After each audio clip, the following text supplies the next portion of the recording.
সাম্প্রদায়িক সম্প্রীতি বিনষ্টের অপচেষ্টা এবং চট্টগ্রামে মসজিদে হামলা ও রাষ্ট্রপক্ষের আইনজীবীকে নির্মমভাবে হত্যার প্রতিবাদ ও জঙ্গি সংগঠন ইসকন নিষিদ্ধের দাবিতে বিক্ষোভ মিছিল অনুষ্ঠিত হয়েছে।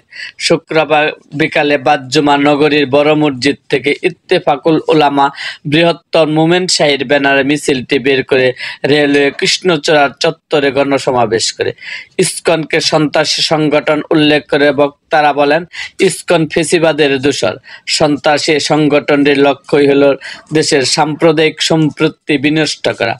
বিগত 16 বছর ধরে তার ফ্যাসিস্ট আওয়ামী সরকারের ভ্যানগার্ড হিসাবে কাজ করেছে। এখন দেশকে তারা হিন্দু মুসলিম দাঙ্গা সৃষ্টি করে অস্থিতিশীল করার চেষ্টা করছে। আমরা অবিলম্বে এই সংগঠনকে নিষিদ্ধের দাবি জানাই। সেই সঙ্গে আইনজীবীকে নিঃসঙ্গভাবে হত্যার ঘটনায় জড়িতদের কঠোর শাস্তির দাবি জানাচ্ছি।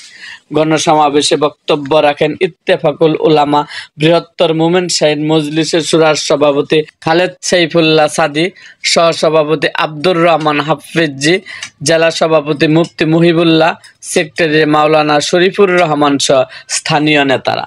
এরকম আরও ভিডিও পেতে এবং রাজনৈতিক অঙ্গনের নানা ঘটনা ও ইতিহাস জানতে আমাদের মুক্তাগাছার ইতিহাস মিডিয়া ইউটিউব চ্যানেলটিকে সাবস্ক্রাইব করুন এবং পাশে থাকা বেল আইকনটি বাজিয়ে দিন।